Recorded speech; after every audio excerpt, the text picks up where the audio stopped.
welcome to a brand new episode of Sequel Rights, the podcast where we take a look at the franchises that make you go, she gave birth to how many of those?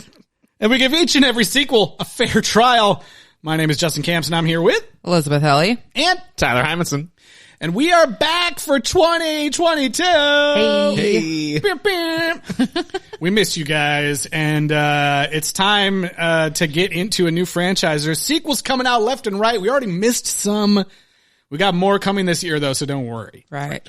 We just didn't have enough time to dive into like Scream or Texas Chainsaw Massacre. There's been a lot. But we are excited to be diving in this week to the Cheaper by the Dozen franchise. This may be one of the first times where people could say they made how many of those, like, backwards. Yeah. Because people, I feel like, only know the 2003 or whatever year it was. The Sean Leffey directed Steve Martin The vehicle. Steve Martin one. So today, like, you know, today, the day that we're recording, the trailer and poster came out for the new Disney Plus one that's coming soon. And all the people commenting were like, this isn't the original. But then they were all talking about Steve Martin. So it's like, okay, well, you know, as you know us, and we're going to go farther than that. Yes. It goes back to how many years ago? Yeah, I don't know. But before we get too far into it, you know, I just wanted to also say, like, you know, if there's any new listeners joining, just in case you don't know who we are, we're Sequel Rights. We go through, you know, franchises, like we said in the beginning, that went on way too long or longer than you recall. And each episode is about a different entry in that franchise. And we are extensive and thorough. You do not, he's a good man, but thorough. You do not have to have watched the movie. Yeah. But we will, in fact, spoil the movie. We will talk all the way through it. Spoiler, they've got 12 kids. Yes. That's the gist. I would say for most of the movies that we discuss, not watching it is a feature of this podcast, not a bug. That's right. We do it so you don't have to, but that is not, we're not here to shit all over these movies. Right. We try to find the good in all of these. It's hard to make a movie, guys. It's hard. It's hard. And if you want to see, you know, more about some of the other series that we've done, you can look on Apple Podcasts or any other podcast app, and also find us on Twitter, Instagram, Facebook, and YouTube at Sequel Rights. And you can email us at sequelrights@gmail.com. And please rate and review us wherever you find those podcasts. 5 stars goes a long way to helping other people find us. Use the Apple Podcast app, or leave comments in Overwatch, or listen on Spotify. I know. I was going to say, like, you can do ratings on Spotify now. So I was going to come up short on that. rate certain people's podcasts very low. Yeah. and ours high. Yes. Trust us, Spotify's paying us nothing. Nothing. Yeah. Yeah. I don't think You want me to try out a new bit right now? they haven't removed any of our episodes. I'm really excited that this week, in this whole series, is brought to us by our totally real, not fake sponsorship from Amazon Prime, Reacher by the Dozen. Please tune in and watch Amazon Prime's Reacher, all 12 episodes. Are there really 12 episodes? But I'm going to do this every episode. Oh my God. There's another Jack Reacher added That each sounds like a episode. great cross promotion. Yeah. If only they weren't different corporate entities. That's right. I mean, not for long. Speaking of corporate entities, I do technically work for the Walt Disney Company. True. My opinions reflect nothing, and I have nothing to do with anything that would put out the new Cheaper by the Dozen. And they are separate corporate entities for now, but as we're seeing with all these mergers recently, and calling back to a previous franchise we covered, The Highlander, soon there will only be one. So Yes, you just gotta wait right. for that monopoly to happen. Yeah. Everything plus. Also, you know, we don't always get to do this, but we had a little bit of time off since our last episode, and I feel like you guys, the Sequel Rights franchises are on a frickin' roll right now. Really are. Okay? And I feel like there's been some announcements since we last had our a new episode that we just need to, like, talk through and Sure. and you know, bring to our listeners' attention so that they can look forward to these episodes in the future in case they weren't aware. Let's do it. And I mean, I think let's just start off with the one that I was most shocked about. We just our last series, you know, a month ago or so was about A Christmas Story, okay? And like, we are just on the pulse, you know, on the pulse of franchises. And like, within a month of our final episode of Christmas Story 2, no, the Christmas Story musical was their final episode, right? They announced that there is a brand new sequel coming from the Christmas Story franchise, and it's going to be starring Peter Billingsley as Ralphie. And it will ignore the Christmas Story 2 that we covered, as well as the musical, and as well as all the other movies based on the guy's books that we didn't cover. That's right. And in case you're wondering, they didn't bungle up the title. It's called A Christmas Story Christmas. In case you weren't sure what the story was going to be about, it's about Christmas. It's A Christmas Story Christmas. Okay. And it's going to be on HBO Max, so everyone can just watch it at home. And when's that come out? Who knows? I don't know. I'm going to guess Christmas. Yeah, they're probably fast tracking this for this Christmas. That one, I was like, I can't believe this happened. Oh, and aren't they going to be filming it in like Romania or something? Yeah. Romania for Indiana, yes. something like that. Yeah. I think it's or Bulgaria. Sorry, my bad. Production is started to set at the end of February in Bulgaria. Cool. Another one. Let's do it with one that's like not quite as exciting in the middle here, and then we'll end it with a banger here.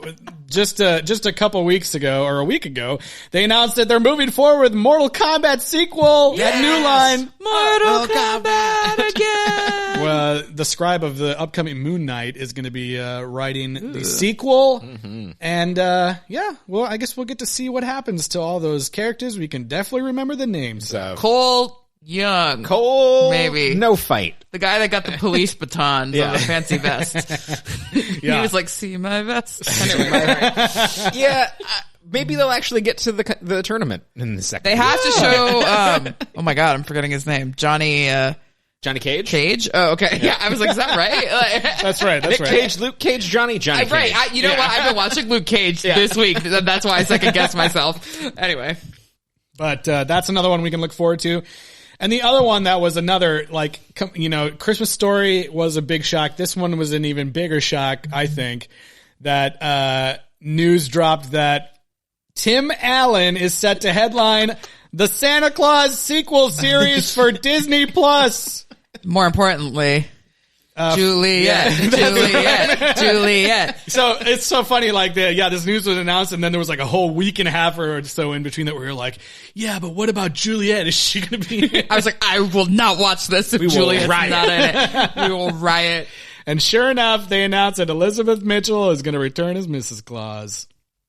Because I'm sure that people were writing angry letters, and they were like, "We better announce it," even though they had already secured it. I'm sure this one's going to be interesting. We're going to have to discuss, what we want to do if it's out at the end of the year here. You know, I don't know. Maybe we'll go through all the episodes. We're doing it right now for Reacher by the Dozen. All 12 episodes of Reacher now available on Amazon Prime. You can get those from subscribing to our Patreon only. But that's our little news corner for all the sequel rights franchises at the moment. I just thought we'd mention that because I thought it was kind of exciting. I'm sure all of those franchises benefited from the sequel rights bump. That's right. Yeah. That's right. That's for all you listeners out there. You take pride in having these sequels carry on. Everyone's watching the Christmas Story musical. There must still be some life left in this one. Let's make sure they know it's Christmas, though. Put it in the title twice. Okay.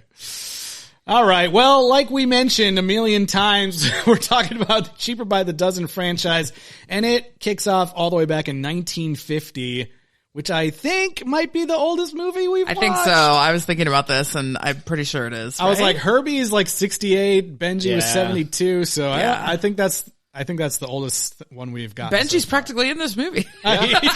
He is Benji's grandfather. So 1950, definitely the oldest that we have done. And like the first time, it's sort of like so old that it doesn't even have like the modern day narrative structure of a movie. Like Benji and Herbie did for sure. This is more just like, here's a bunch of vignettes. Well, it's like a Christmas Story kind of, except even more. But even that has like a framing. Yeah. Well, this sort of has a framing device. Anyways, it's even more disjointed. Yeah, I was very much reminded of that movie, like a movie that, was made in the 50s, but about the 20s. And that one was like a movie that was made in the, you know, Right. what was it, the 80s or something? Yeah, it was made like in the late 80s. Yeah, but it was Yeah. about About the the 50s. 40s, yeah. Yeah, so I felt like it was a kind of similar movie to be watching. Right. But you know what? One way that you know that it's a super old movie is that it has one of those trailers that has Ooh, is it like a newsreel? no words except clips from the film. So what I'm going to do right now is I'm going to read. Okay, I'm going to Ooh. play the trailer and read what pops up on screen at the same time because there are like little title cards that pop up, you know. So we're going to play the full trailer just so I can Talkie. This is exciting. and you can see what they say. And I didn't practice this, so I might mess it up. Ewas will be on the organ during this. Here we go. You guys ready? Here's the trailer for Cheaper by the Dozen. Hail! Hail! Oh, hail! The new father of his country. The best beloved book of the month and Reader's Digest Laugh Riot now comes to the screen. Clifton Webb in Cheaper by the Dozen. Let you and I get acquainted. Be careful of him, Frank. I don't think hospitals approve of fathers. Hospitals. Young man, did I ever tell you about the night your mother and I were married, when we decided to have an even dozen like you? You set the actual target, dear. 6 boys and 6 girls. I believe you even made a memorandum of it. That's right, son. Sounds kind of silly now, doesn't it? Not half as silly as it sounded then. That Belvedere man, Clifton Webb, is 12 times more hilarious than ever. With 12 more just like him. And Jeanne Crain, more romantic by the kiss. Myrna Loy, more lovable by the offspring. In Cheaper by the Dozen. Are all these kids yours, mister? Or is this a picnic? They're all mine, and believe me, it's no picnic. Oh, look. Silence! All right, we're going to end That's it how there. it ends? Well, there's more at the end. He but doesn't make the Cheaper by the Dozen joke? he might, but Oh my God. I didn't want to read. The last part was not as funny as the rest of it. So. Coming to theaters. No, More no. lovable by the offspring. I guess things didn't come to theaters then. They just kind of like traveled around, right? Yeah, I don't know. In the 50s. 50s. Yeah. I'm thinking about like Snow White. Oh man. All right. Well, yeah, there you go. That's what we're dealing with. And All right. The trailer was in black and white, although the movie I watched was in color, so Right. sure you yeah, guys all me saw too, it in because I color. got it on Amazon. yeah. I feel like I watched it in black and white. Oh. Did you really? Where'd you find it then? Apple TV. Oh, we should have done that. I watched it on Vudu. Wow. Okay. But yeah, so Yeah, it was definitely in black and white. So yeah, it was based on a book. The book is actually written by Ernestine and Frank Jr., the oldest boy, and Ernestine is the second oldest girl. right, it's a memoir, right? Yes, a and so it's true very story. much like I read 2/3 of it, free LA Library ebook. Download to your Kindle app. Yeah, it's just like this. It's very similar to this movie where it's just like a bunch of vignettes. And a lot of the ones in the movie are like directly from the book. I obviously haven't finished it yet, so I'll have to see if all of them are, but there's some differences. The dad is fat in real life and in the book, where he's obviously not in the movie. And, the other thing is that the Gilbreth family, sadly, their third daughter, Mary, died when she was 5. So they actually never had 12 kids all at once, yet took the credit. So, whatever. Like, cause he liked to make that Cheaper by the Dozen It's joke. just such a good pun. Yeah, but they never ever had 12 living children all at once. Womp womp. This was a question I had. It's bullshit. I'm walking. Yeah. This was a question that I had while I was watching the film, and my wife too, while we were watching it. We were like, is it that they have 12 kids or that there's 12 people in the family? Right. Right. Cause I don't know, I can't recall what the, movies that coming up are, if it's like 12 people in the family or 12 kids, but this one is definitely 12 kids. Yeah, and one baby is born, like the 12th baby is born in the middle of the movie. Yeah. And as you heard in the trailer, it was a whole insane plan that they had. But yeah. Yeah, and in real life, they, for some reason, were like 6 girls, 6 boys. I gotta say, I've got one child, and as the dad was returning home to all this noise and stuff, I was like, anxiety. I can't imagine having that many children. It doesn't make any sense. You don't want 11 more? In the newest movie poster, I count 10 kids. Well, there's 2 dogs in that That's poster. right. Yeah, that's so we'll true. see. They're cheating it. Actually, I could put down now my prediction that she gets pregnant with twins in the movie. Oh, God. Yeah, I think that's probably true. That's going to be bad news for LA's finest.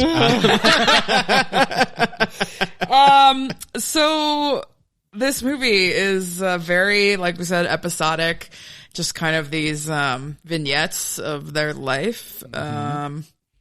It's kind of like, it's narrated by the eldest daughter in the film, right? Anne? Yeah, I think so. And she's also the famous one. Anne? Yeah. The actress. They said, what did they say? More lovable by the kiss? More I don't know lovable what by the hell kiss. That means. But yeah, Jeanne Crain. Mm-hmm.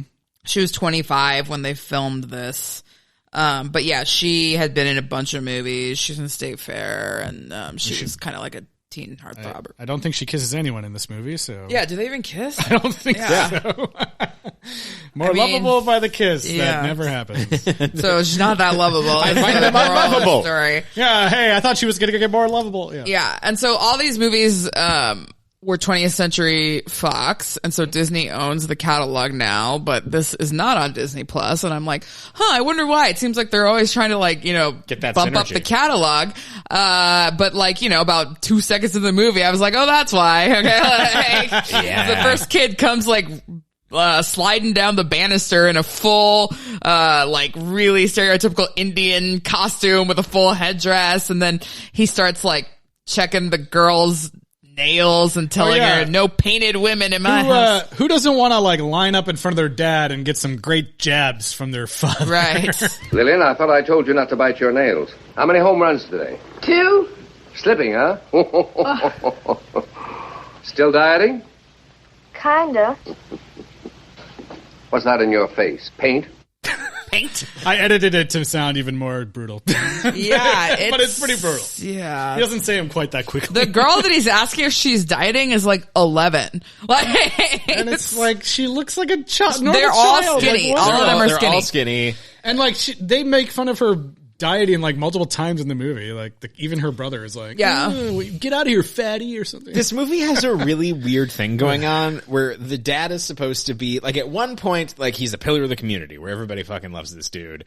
And, he's also, like, a source of comedy throughout the movie where, like, they make him a fool, which I think in 50s times, it's like, oh, that's dad's, like, that's as most humanities we can give him. But it would be much better if it was a complete parody of that, and that is not what they're trying to do here. Right. So the parents are efficiency experts. Yes. The mom is a actual psychologist, and the dad is like this industry guy that studies motion.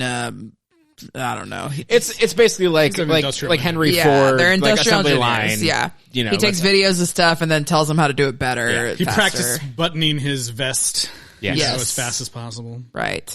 And so, you know, the theory that they both speculate in the book and in real life is that, like, he had all these kids because he wanted his own, like, factory type thing to, like, test his things on. And there's even more, like, crazy, hideous things he tested on them in the book than just in this movie. But it's a lot. I was watching this movie and I felt like being like, oh yeah, this week we're watching Sheeper by the Dozen, or How to Be a Dick to Your Own Family and Everyone Around You. Right. I mean, we heard he yells at the older daughter for being painted, and she's not even. Yeah. He just thinks she is. Mm-hmm. He threatens to send her to the convent with the 12-foot wall, which is a repeated gag. It's just like, I felt really weird watching this because I was like, oh my God, like, is this like, is this what was considered like a great father back in the 20s? And I was like, oh my God. I mean, I'm glad it's not like this anymore. The convent thing, like my dad threatened me with military school all the time like that. Yeah, but I feel like military school is not a convent. It's not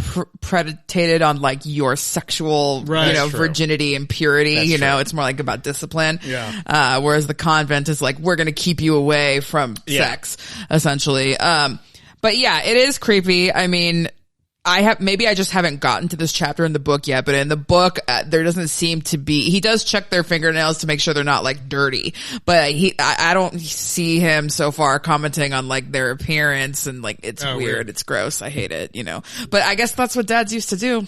Ugh. Still do. Yeah. Some of them. Ugh. They still go with you to your prom. And dance with the other high school girls. Ugh.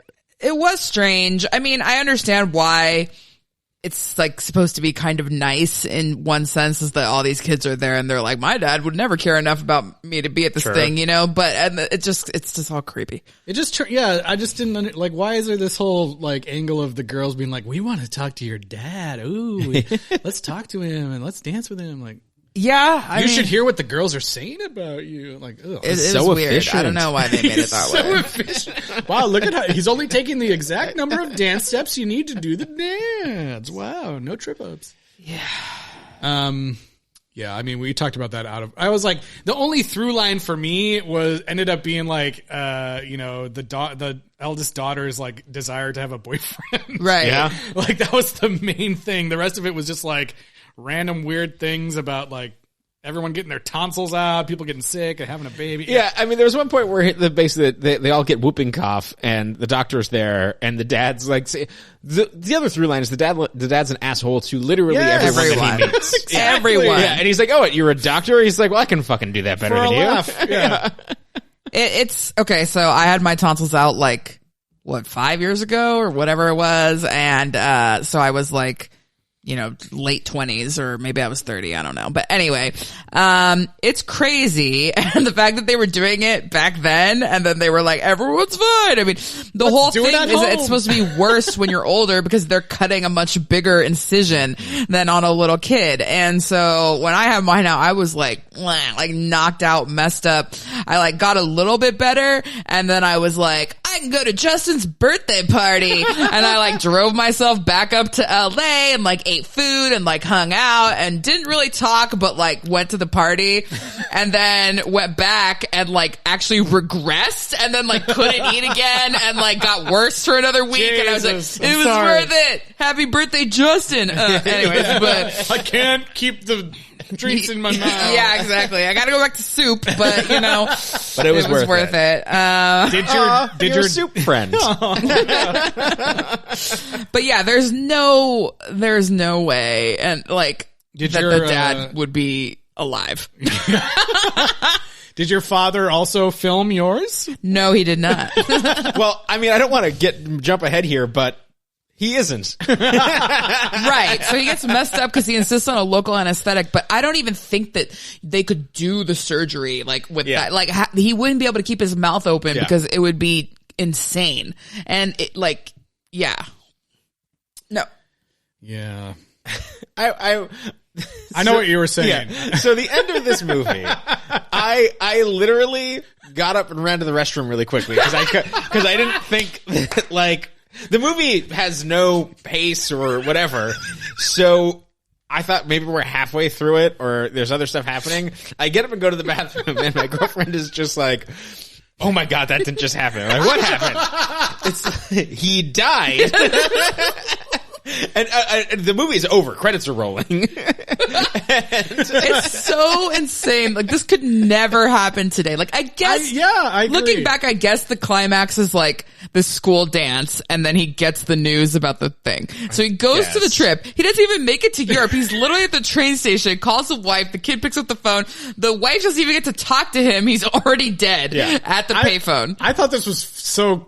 I liked this moment because I was so like convinced. We're so trained by modern movies to be like, oh, of course they're going to save him and he'll be in the hospital. Right, but I also was like, not like when the line goes blank and she's like, hello, I was like, oh, I wonder what happened. Like, I never thought like, oh, he died. Yeah. I was like, okay, was there like a accident, earthquake? Did the Was there a train lady crash? with paint on her face and he had to go harass? Alien abduction, what happened? Yeah, and they're just like, and he died. Oh, and then a little boy said, our daddy's dead. Yeah, they don't even like they show the little kid crying, and then they show like one conversation between the mom and the older kids being like, all right, we're all gonna pitch in, right? And then she's like crying and it's like the end. And then she's like, she became an efficiency expert and she was woman of the year. Yeah. Yes, she had a great line. Even at that moment when that kid was like, our daddy's dead, in my head I was like, oh, I'm sure He just thinks he's misunderstood. dead. That little Like, he idiot. doesn't get it. Because they had said earlier when they're picking up all the kids, like, oh, your dad fell ill at the train Right. station. It's something with his heart. And they didn't say that he was dead at that moment. Right. I still was like, he's not dead. We're just so like Till he trained never by came back. modern narrative structure to think like this can't possibly be. Yeah. But it is a true story. I guess that really did happen. So I do wonder, like, even if they were like, if they're like, we're going to remake this story and make it true to the book or whatever, if they would still try to rosy up the ending and not have him die. It's just so, it is so odd in this film because it comes out of nowhere and just like you said, the end, he's dead, the end. Nothing else. No wrap up. Yeah. Very odd. And so I tried to figure out if like by jingo was offensive. I looked that up too. It's not really. It's not. Yeah, it's like from a song. It is the same song that the term jingoism is based on, but it's not related to this guy's expression. Yeah, it ended up being like what they called what's the word? Like a mixed oath or something? A minced oath, that's what it was. And it's like when you want to say like something instead of like Instead of saying like Jesus, yeah, Jesus instead Christ, of like, you know, taking My the Lord's God, name in vain. yeah. So you'd say, oh gosh, instead of Yeah. like, yeah, so oh jingo is supposed to be like, oh Jesus, you know. Yeah. But the mom saying things are Eskimo is super offensive. Oh, yeah. Because by that she means it's dirty, it's wrong, it's not right, it's blue, you can't talk about it, you know, it doesn't make sense. It's so bad, you guys. Yeah. I didn't even know that Eskimo is like the term itself to refer to native people in the Arctic areas is offensive now. And I hadn't heard in like well, the always, way, but now people Yeah. are changing it. Yeah. yeah, I tried to look that up too because like the way she used it in the movie, I had never heard anyone say that. Me neither. Yeah. 'Cause she was like saying that another word that the dad was saying was so Eskimo, bad that it yeah. was Eskimo. Like I was like, what? I don't know if people did that. Just but another argument for people know that slurs are bad, Right. no matter how they use them. I gotta say, Inherently. since we're on this topic very, very quickly, the book has been adapted into this movie and a bunch of other things, and one of them, it said it had been adapted into a musical. Cheaper by the Dozen musical, and I was like, what? We got to look into this, like, huh? But there was no Wikipedia article for the musical, so I was like, okay, that means it's probably not viewable. It was like, you know, at the University of Michigan. So it's like, yeah, it's like Somebody's one of those thesis project. Exactly. It's one of those like community theater middle school things. But I was like, oh, let's look it up and see if we could watch it or something. And I have a feeling that one, there's probably no video recordings of this, and two, it's probably not going to be performed by anyone because there are you can listen to audio samples of the songs. Oh no. I'm gonna play one. I'm not gonna play. I don't know if I want to play the terrible one, but I'm gonna play the one. The first song on the audio is called Kaduka, and it's apparently a song about the car, Oh, right. and it goes like this.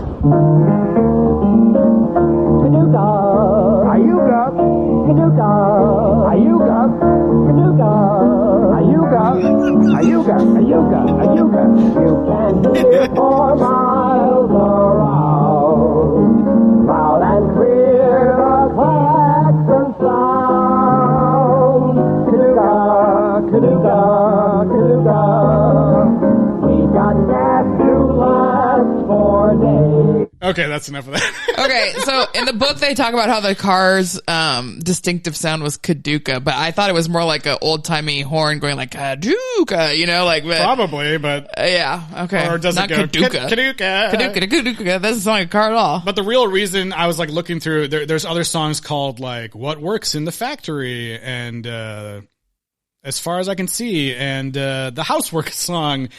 But like no. the song right before the second to last song is called Eskimos, and it is real racist. I don't think you probably want to hear it. No, do not play it. If you imagined what you thought of the Oompa Loompa song in the Willy Wonka, I hated that. if you musical. think of that song and like make it really, You mean the Broadway musical of Willy Yes. Wonka, Charlie and the Chocolate Yes, Factory? yes. Yeah, okay, yeah, that was so bad. and if you think of like that's being performed on Broadway and around Yeah. the country, this one, I don't think it's performable. It's really bad. It's like, Is it worse than like Why is the Red Man Red or What Makes the Red Man Red? it's pretty. It's worse than that. It's pretty Oh my bad. god! I'll send it to you, or I'll play it. I don't want to play it forever. If you want to Yeah. look it up. But I don't want to play it on the podcast because Okay. it's pretty terrible. Oh man. I'll play it. Maybe I'll play it for you guys afterwards. Aw.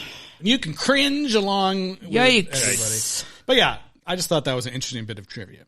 Well, maybe we can like rewrite it and reclaim it like Yeah. they tried to do with Flower Because my Drum first thought before I heard that was like, oh, this would be something great for like the church or whatever, like the Oh, right. for kids to do. There's so Yeah. many kid parts, but not Well, like so this. speaking of this whole thing is like wannabe Sound of Music obviously Sound of Music doesn't even take place till after these people lived. But well, anyways, the movie, the people who lived the Sound of Music are barely like out of it when this movie was made. And so, but yeah, this guy's a big wannabe Captain Von Trapp with his little whistle and this like countdown thing.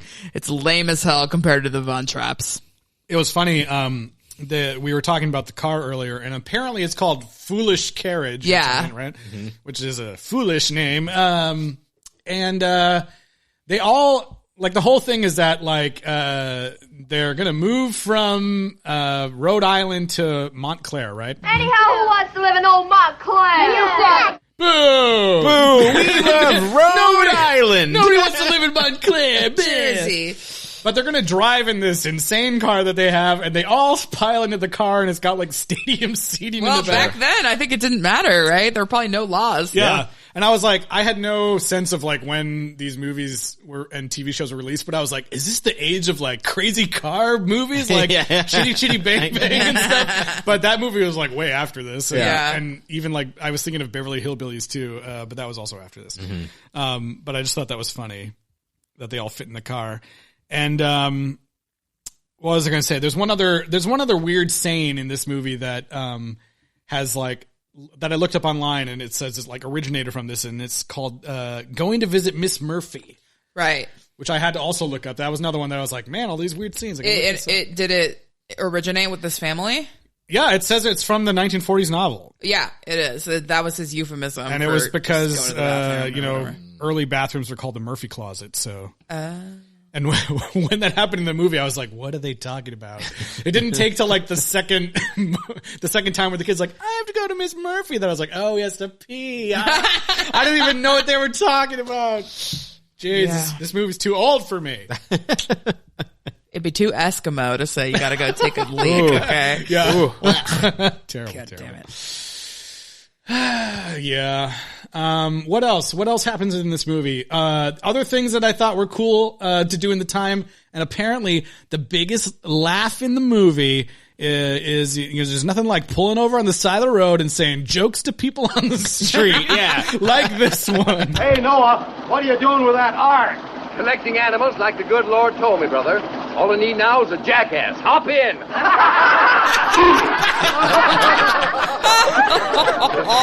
They all laugh and hit the gas and drive off. So, like, apparently this guy was literally actually fond of doing this kind of stuff. Yeah. And this is like a lot of the times he would use the cheaper by the dozen joke here too. And people would be like, well, it's like kids. This isn't in the movie, but it does talk about one time where, like some nuns or some women like thought that they were orphans because they were all like dressed alike and in the same car. They were like, oh, those poor children or whatever. And apparently like the girls used it to like let the mom, get them like different clothes and not these like gross matching, like frocks or whatever, which I guess they sort of did, at the beach house in the movie. So Yeah. I do. I was like, I felt bad that I wasn't watching this movie with Tyler because this is one where like they say the name of the movie like a million times. Right. They first said it at 12:30. I wrote it down. Yeah, I have that one right here. Oh, okay. How you ever feed them? Oh, they come cheaper by the dozen, you know. He's so funny. Oh my god. I did see a tweet the other day of one of the fantasy baseball writers that I follow, and he was like, me watching The Green Knight with my wife. It's the first time Dev Patel shows up. That's the Green Knight. I saw that tweet too. And then there was a subtweet of the first time the robot shows up in the movie Chappie. I think that's Chappie. So funny. So funny. Yeah, so I mean, like, this phrase is probably more popular now from the series than anything else. Like, I think probably people now don't even understand the meaning as much as they just know it's the name of a movie. I know. And here's a question that we can really dive into. Is it cheaper by the dozen because the baker's dozen gives you an extra one for free? It just depends where you are and what you're buying. That's true. Or maybe there was some sort of discount if you're going to get 12. Also, almost nobody does a baker's dozen anymore. I don't know if you've gone to a donut shop lately, but they're not throwing in the extra one. We were at, the last time I bought donuts in person was at Colorado Donuts in Eagle Rock, and we bought, it was not even a baker's dozen, but we bought like 6 donuts, and the guy gave us a couple extra for free. So I don't know. Maybe so you only need 6 kids. Yeah, exactly. Cheaper by the 6. That's half a dozen. Dem's baker's rules. Yeah. I live by the baker rule. So another thing is that the dad thinks that these kids are all like geniuses and insists on it. He goes to their school. He makes a big show of them skipping grades, which we now know is horrible for child development. Yeah. Shows them how to bathe. Yeah. Yeah, there's this amazing interaction that ends like this. Oh, what? I was gonna like every time we talk about some weird phrase from this movie, I was gonna be like, oh, what? What? It's, oh man. Come in here, teachers. Mr. Gilbreth was just showing me how to bathe. Oh, what? It's what? very strange. He talks about, scientific bathing, I think he calls it. Which I thought was very strange. Whatever. Taking a shower is probably the, but I guess worse for water. Yeah. Anyways, he also thinks that they must be talented in music if they're good at everything else, and they're all horrible. But I will say the girl was holding the flute correctly. I did think that scene was pretty funny. The one girl playing the violin. The violin was, I've never seen anyone play the violin that bad. She was like shaking both hands. So uncomfortable, like, I'm trying to match this song that's playing. It was so funny. Yeah, it was a lot. Okay. I mean, should we talk about birth control? Oh my God. What do you think I was going to say? I thought you were going to say, what do we need to know is who is Joe Scales? Sorry. That's the main question I have for this whole movie. Why? Who is Joe Scales? I don't know. I just thought his name was really funny. It is funny.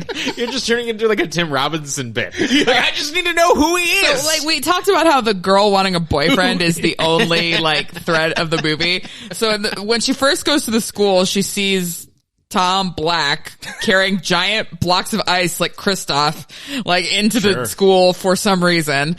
And that's the guy that she likes. Yep. Then we see him later at the beach with a bunch of complete sluts in full on bloomer dancing swimsuits. to hula music. Dancing to his little ukulele music or whatever. Actually the subtitle said that he was scatting. Just to make sure. And it would say like scatting continues. Yes. And I was like, let's be offensive to multiple cultures. Right. That's what it said. Yep.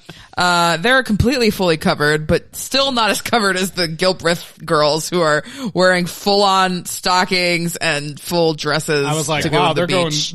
they're going straight into the ocean with that? Oh, Yep, okay, that's their swimsuit. So then he like kind of notices her because she like showed her knee. Hey. I was like, yeah, she takes off her like stockings a little bit, and then the moment he's like, oh shit, someone's got a knee out. Yeah.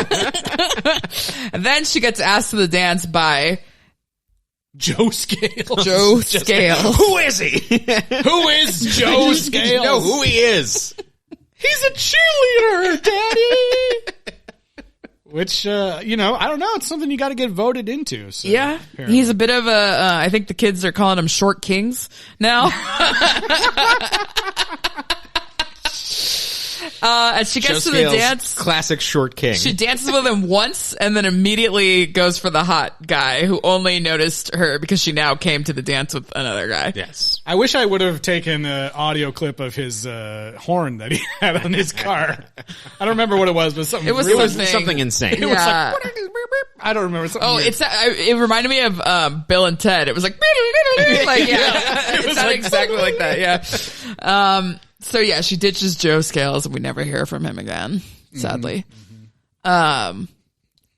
We never knew you, Joe Scales. Yep. Yeah. Never knew. Is that it for Joe Scales? Yeah, Should we circle back to birth control? Let's get back into the birth control Okay. thing, which was So this is one of these movies insane. where there is a hilarious prank that the family plays upon Planned Parenthood. Oh my god. And it seems like it was a prank that they have planned ahead of time. Which they really hadn't. I mean, in Right. the movie and Sure. in the book, this woman just shows up and says like, hey, we want you to ask you to be on our committee, blah, blah, blah. And then like the wife is so offended by this that she goes and gets the father to play in on the prank with her. And then they bring all the children down and the woman is like so horrified and she like runs away or whatever. But this is so stupid because like, being pro birth control and having 12 kids are not automatically in opposition with each other.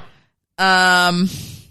We can't have a large family with 18 miles of the national headquarters.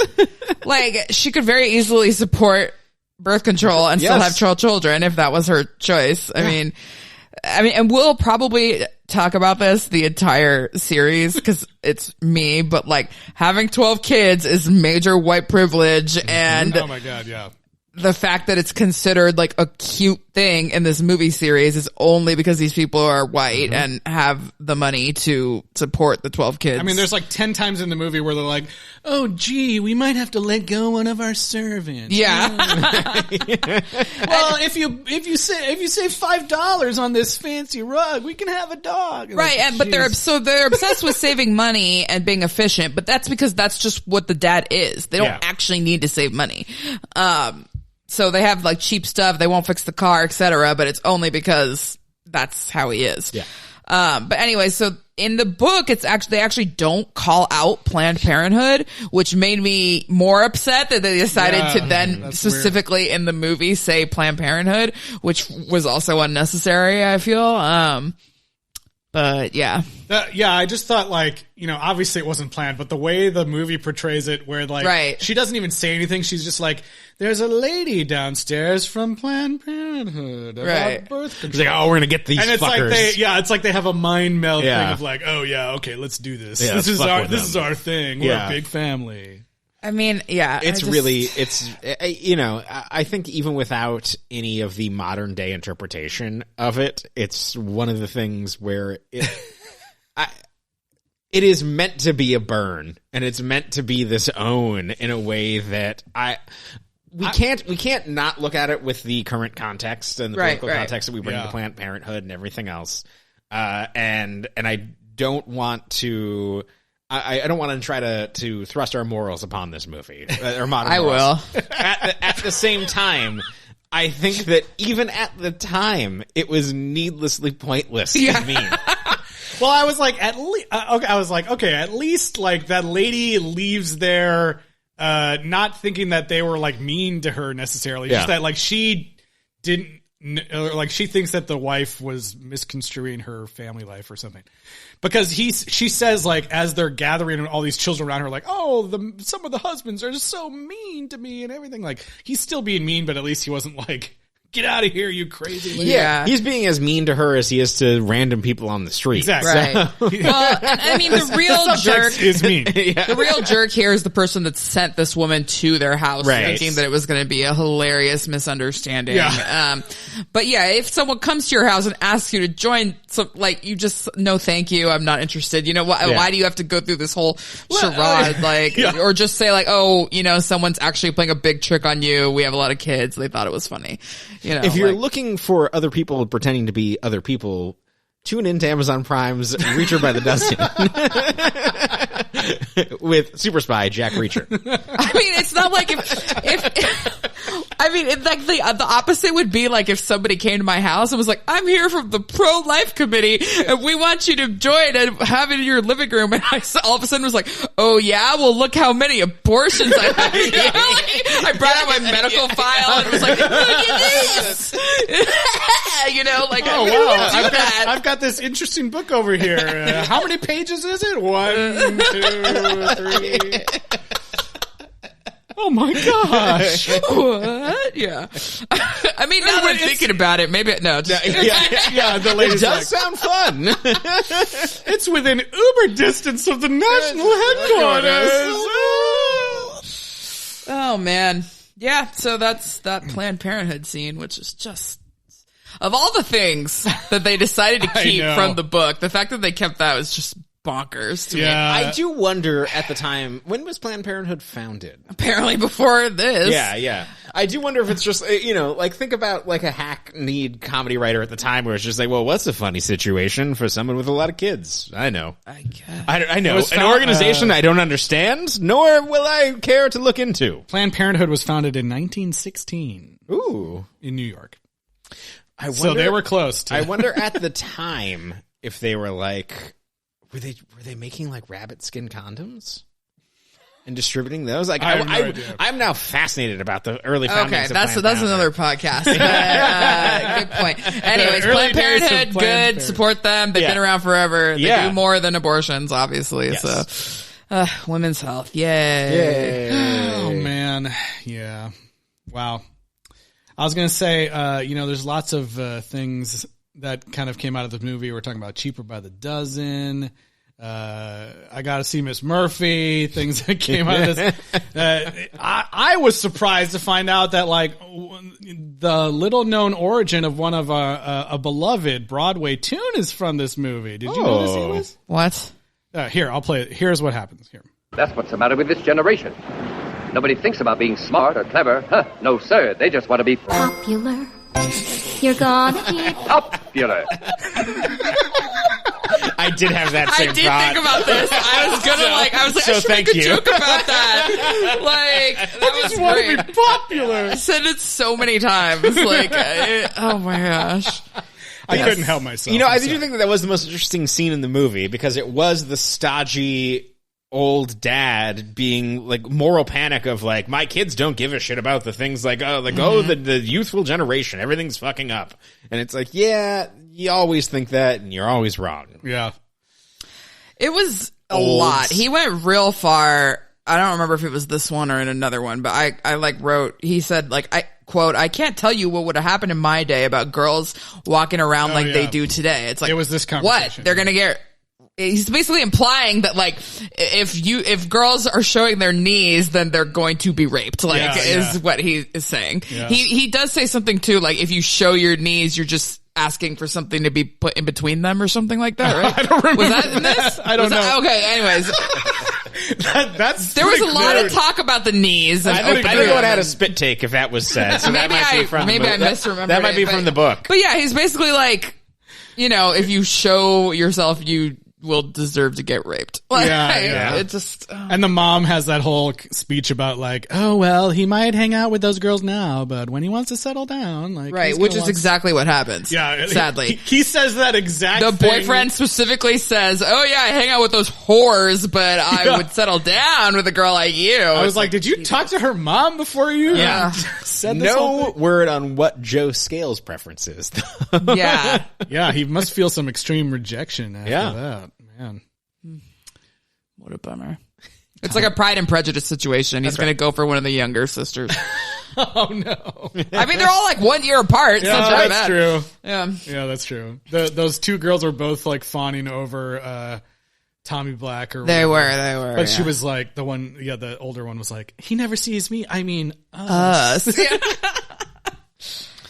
Speaking of those daughters, is it about time that we hear about these children stars? We could hear a child star check-in. I did a lot of research. I've got like a disgusting page full of notes here that you can see in this audio medium. But so I did look up the parents actors as well. So the dad was Clifton Webb.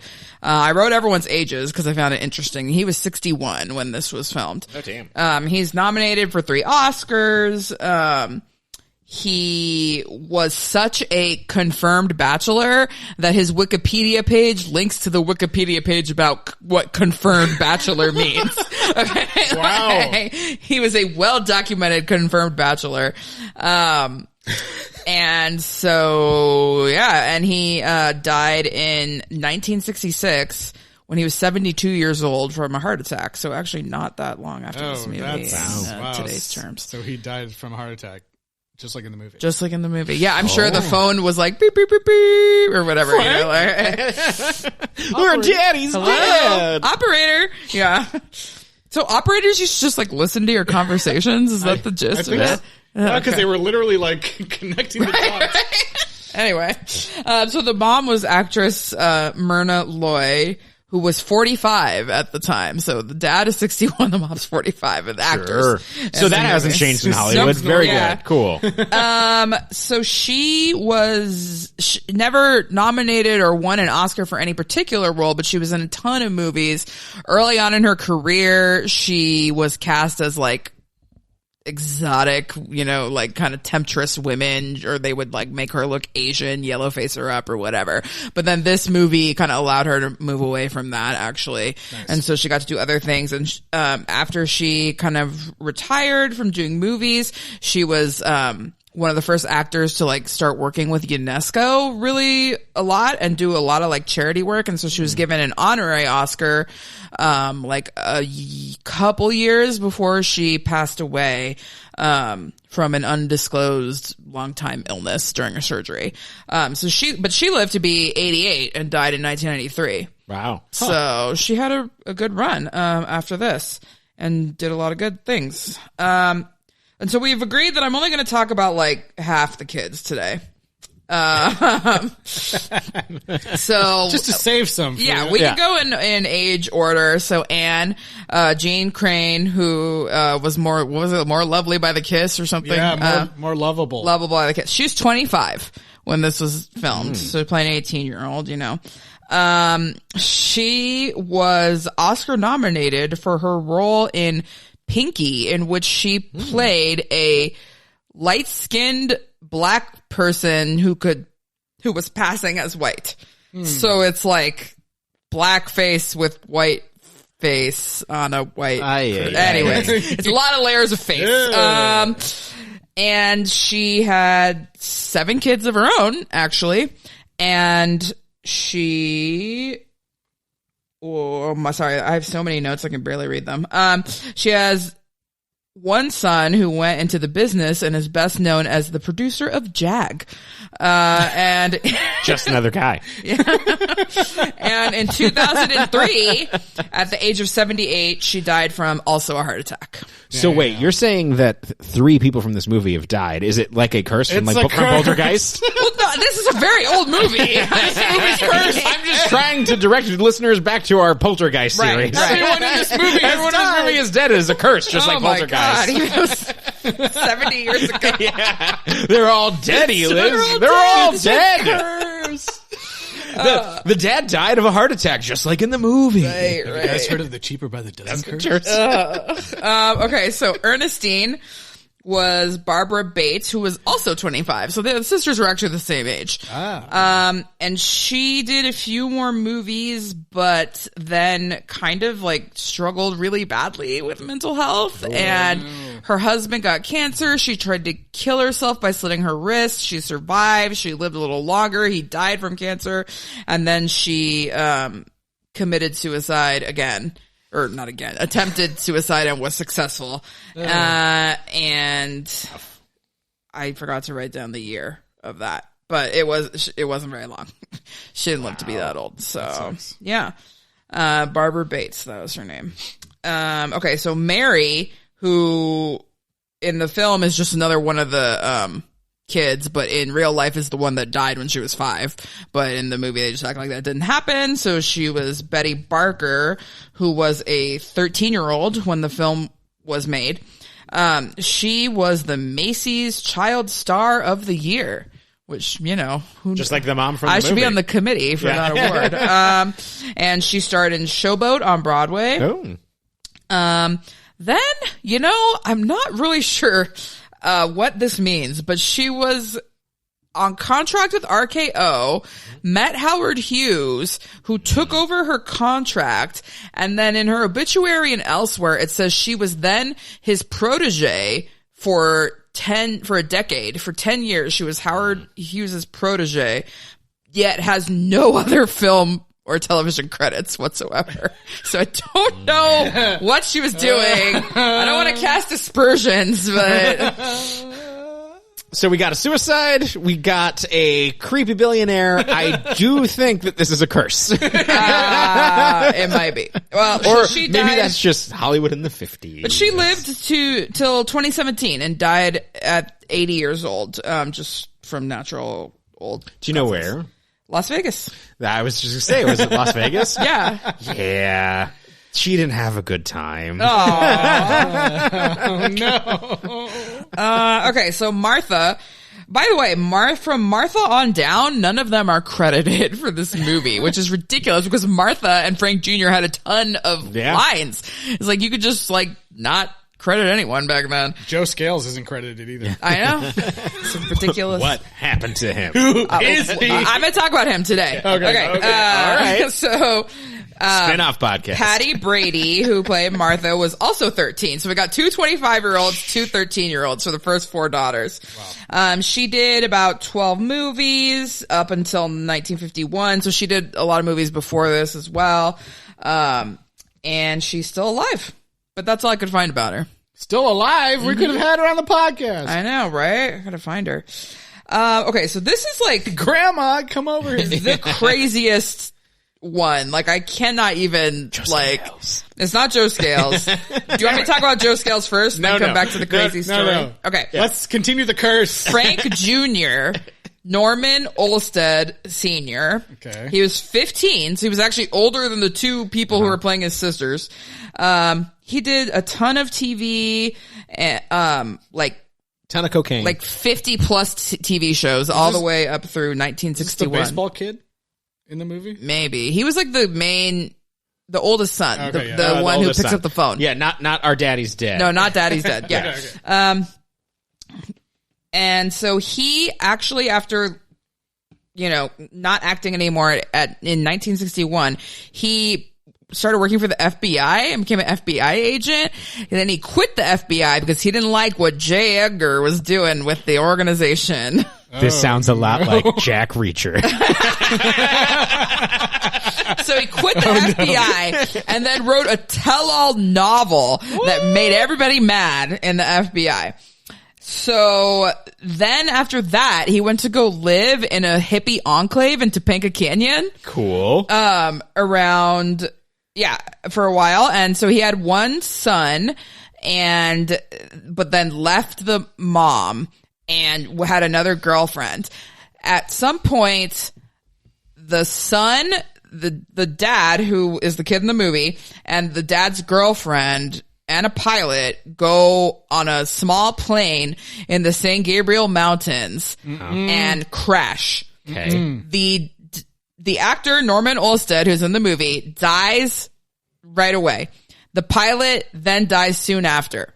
The son and the girlfriend scale the mountain to try and get someone's attention, I guess. This kid's 11. 11-year-old kid and his dad's girlfriend scale this mountain. She slips and falls and dies. Jesus. And the kid is left on the mountain alone in the snow. That's how high up in San Gabriel's they were.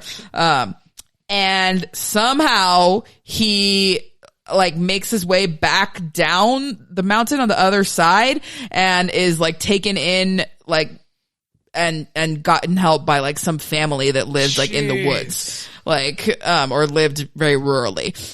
So he survived, and eventually he like wrote a memoir about his experience with that. And it was like apparently a best-selling book. And that sounds intense. He also made a documentary about Joseph Campbell, the guy that invented the hero's journey. Hero's Journey. Yeah. I've probably what's the name of that documentary? I forgot. I've watched a couple documentaries. Okay, anyways, Campbell, so I feel like Norman Olstad Jr. is the kid. But yeah, so this guy died in a plane crash and his son, 11-year-old son, survived by climbing a mountain. My God. Like, it's so insane. Do we think Hoover did it? Maybe. Yeah. Oh my gosh, I didn't even think of that. He totally messed with the plane. Freaking Hoover. Possibly. All right, Joe Scales. Yes. Benny Bartlett. He was 24 when this movie was made, and he actually, if anything, was on the like downswing of his initial career for Classic this Joe movie. Scales. He was a real like child star for RKO and was a musical prodigy that was apparently so good that he wrote and played a song in an RKO musical. Like on the piano. Nobody could do Scales like him. Oh my God, maybe that's why they didn't do Scales. Oh my God. You're so right. Maybe. And so it got to the point where he was sort of floundering because he couldn't take the kid roles anymore, but he didn't look like an adult either, so nobody was, casting him. But then war happened, so he joined the military, went to Vietnam, whatnot, I guess. Wow. And then when he came back, he got cast in these Bowery Boys comedy movies, which the Wikipedia said is the longest running feature film franchise, and I was like, what? sounds like something. Sounds like a do case not want to watch for this. us. No. This sounds even less appealing to me than Charlie Chan. But anyway, that was around 1955, I guess, and You didn't go to Vietnam then. I was like, well, he went somewhere. He joined the military. I don't know. Korea. Yeah. I was like, that doesn't line up with the time. Sorry. Yeah. Anyways, he died in 1999 at the age of 75 from The curse strikes undisclosed. again. Yeah. Another I just dead don't think body. it could be a curse when it was 70 years ago. The fact that one of them is alive is a big deal. Is Hoover paying you to say this? To throw us off the trail? So one of the daughters of the older half is still alive. The actors rather. And we'll talk about the rest of the kids later. The cheaper by the dozen ledger is full of red. Yeah, that's right. Lots of dead bodies. Lots of dead bodies. Lots of dead bodies. I mean, just like statistics alone. I know. Stupid. Wait a minute, they're dead? No! Shocking. It must be some sort of conspiracy. I mean, it's all laughs now, but when we get to the later movies and find out that some of the kids are dead, that's going to be a huge bummer. I just think there's just way more witchcraft out there than we give credit for. That's true. That's true. And J. Edgar Hoover's still pulling the I was going to say, in 2003, J. Edgar Hoover wasn't, That's what you think. Right. Good point. That's what he's paying you to tell us. Right. If you want to hear more about this, tune in to Amazon Prime's Jack Reacher by the dozen. So yeah, that's the child star check-in for the first half. All right. Family. And Joe Scales. Well, is there anything else you guys want to say before we do the rating system? Never put this movie on Disney Plus. Yeah. I don't think they will. Yeah. It's not like you're going to be able to go on in March and be like, here's the full and complete cheaper by the dozen collection. It gets its own little hero image. I feel like we're missing a bunch, but I also feel like that because of the way this movie is structured, it's just very hard to. There's just track other anything. random conversations like, They do kind of like a family meeting, the eyes have it thing. Family council. And then the kids like trick him into letting them have a dog. I thought that was kind of cute that they had this whole system. Yeah. Which I guess I was like, that makes sense for this type of family. Yeah. Yeah. The whooping cough thing we did, which I was like, oh, it's like COVID, which Yeah. was what I was thinking the whole time. Yeah. And he was like, even the doctor was like, yeah, you get sick in your house, it fucks up all the New Jersey's numbers. Like, we had to report 14 cases. Still have to wear masks because of your family. Yeah. I still am just hung up on the whole Apparently we having 12 don't. kids thing. Yeah, I don't know.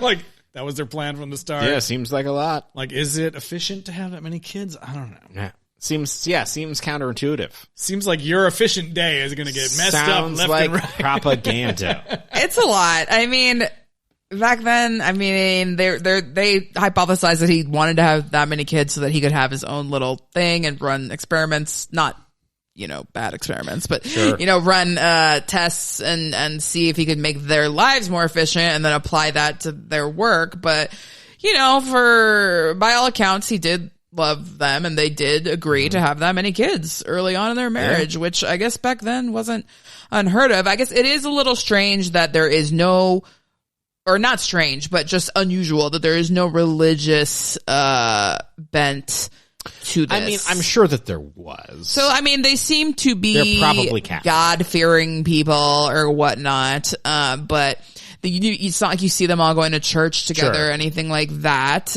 In the book, it says that they went to Sunday school and the mom would take them to church, but that the dad would wait in the car. Like, he was not interested in organized religion in any way. So they just wanted to have a lot of kids. It wasn't a, quiverful situation or, whatever. Yeah. So.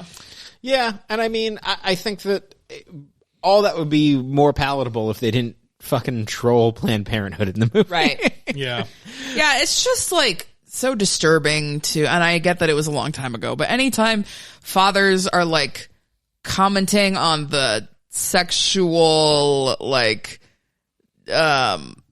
vulnerability of their minor age daughters, it just grosses me out because like the fact that you're concerned about it means you noticed it. Yeah. Yeah. Yeah, it's weird. It ain't right. It's weird. Yeah.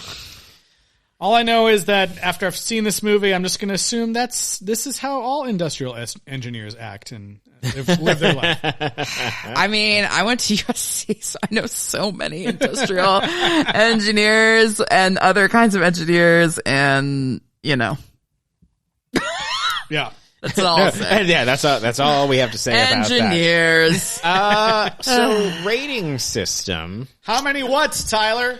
Boy, this is a tricky one. How many Bob haircuts? How many oh yeah. How many? Oh, what? What? I think that actually has to be. How many times did this movie say make you go what? Yeah, her cutting her own hair was kind of great and one of the only empowering parts. I did of like this that she was like, I'm doing this so that you can have a better life. Like, Right. Yeah. I feel like all oldest children try to fancy themselves as pioneers within the family. Yeah. But, okay, so I was gonna give it 4. Oh, what? 3 more. So okay. I was just trying to be like 4 of what? Yeah. It's fine. It's a perfectly fine movie for the era. And there are some like offensive and stupid things, but in the end, like it's not, it's not hurting anybody, I guess, really, because it's so old and it's not even available on streaming. So, It's only on DVD. you gotta rent it. Yeah. You can't just happen across it. But, and reading the book too, and then seeing how many of the anecdotes are like straight from reality, I was kind of like, well, okay. I mean, it's not made up. So. Yeah. Those people just lived that life. And compared to like other old movies, it's like, okay, yeah, they're cute, they're charming, whatever, the acting's fine. I think I'm also going to give it 4. Oh, what? I think that there are some amazingly plotted and constructed movies from this era, and this is not one of them. I think that we take for granted how much cinema has evolved, and even the worst movies of today would have been masterpieces back then. That might be a stretch, but I think that is The moon is falling. My mind is blown. Sorry. I'd love to see the dad for this movie to buy one ticket for Jackass, please. Jackass forever. Yeah. Sir. Sorry. The kids, so I think that the thing about these movies, and I actually, we didn't really talk about our history with these movies. I've never seen any of them. So I think that what I hope, and I was endearing, I have friends that really enjoy the Steve Martin ones. I think that Steve Martin's going to be delightful in that, but I think that the kids are actually going to have personalities and probably be a little bit more charming than they're basically just a Greek chorus in this film that pipe up to say a line and are indiscernible from each other, except for the one that's trying to, that has a chance with Joe Scales. So yeah, for what? All right. I think I'm going to give it a 3. No. What? You have to go 4 because then it would add up to 12. You fucked it up. Oh, okay. Sorry. I'll give it, just for that, that idea alone, I think I could bump it up to 1 more. What? And give it 4. What? Total.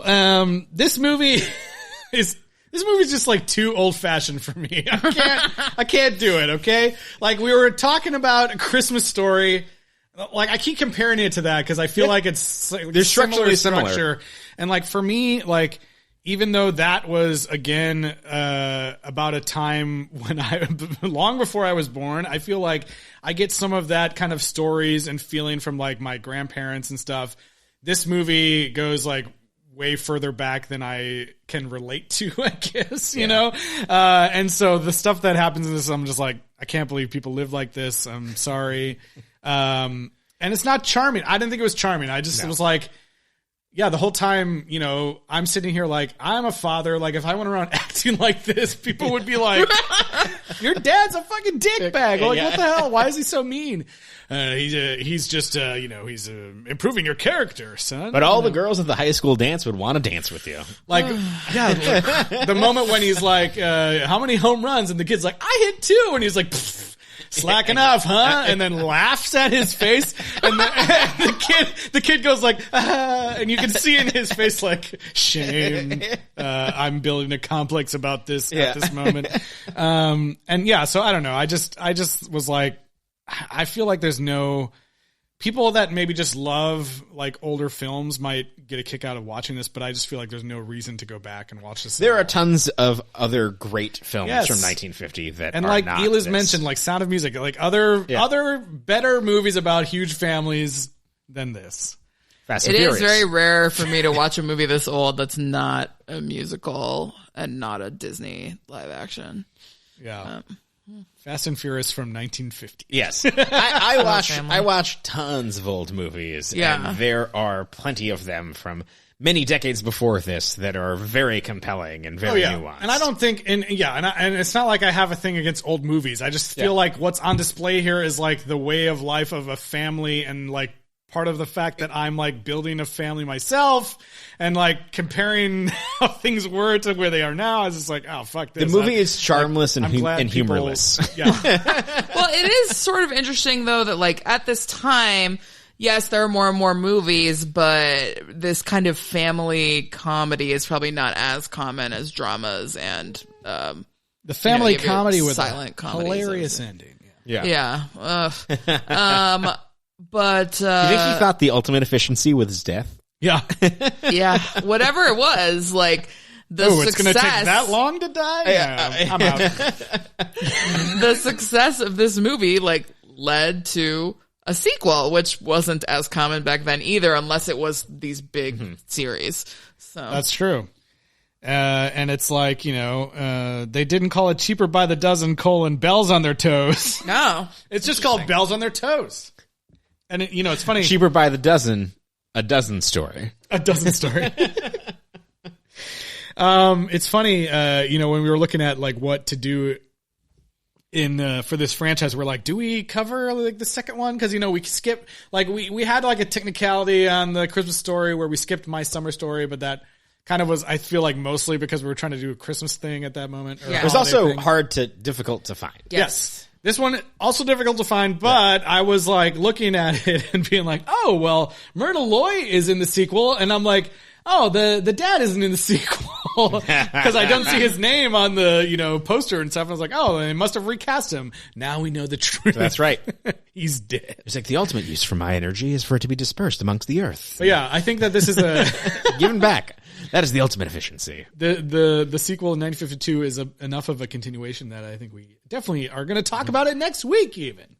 And I'll have a comprehensive theory about the efficiency death cult that he tried to start with his family that led to the curse of everybody dying. In the That's movie. right. That's right. Yeah, and maybe by next week I'll finish the 2 books and let you know what happened to all the real kids as well. Yeah. When they died. Yeah. Polio. Across the board. I think they all lived to adulthood except the one that died at 5. I do know that, yeah. All of them polio. All of them. All 12 plus the 2 parents. Yeah. Well, I think, I move we adjourn. I move we adjourn. I think that's about it for this episode. Thanks to our sponsor, Amazon Prime. He's still going with it. Oh, I'm gonna do it Email us at sequelrights@gmail.com. Find us on Twitter, Instagram, Facebook, and YouTube at Sequel Rights. And please rate and review us on Apple Podcasts. 5 stars goes a long way to helping other people find the show. We mentioned a couple of the other series that we've covered. And if you've already reviewed, share out some of those episodes or dive back into one that you haven't listened to yet. We'd really appreciate it. That's right. And we'll see you guys on the march up to Cheaper by the Dozen 2022 with next week's episode on bells on their toes. I don't know what that means. I don't know either. The bells is spelled weird, so I don't know. It's with an ES. Oh. I want to hear some bells. If there's not bells on them toes, I'm going to be upset. I'm going to say nose. I'm going to say nose. All right, we'll see you guys next week.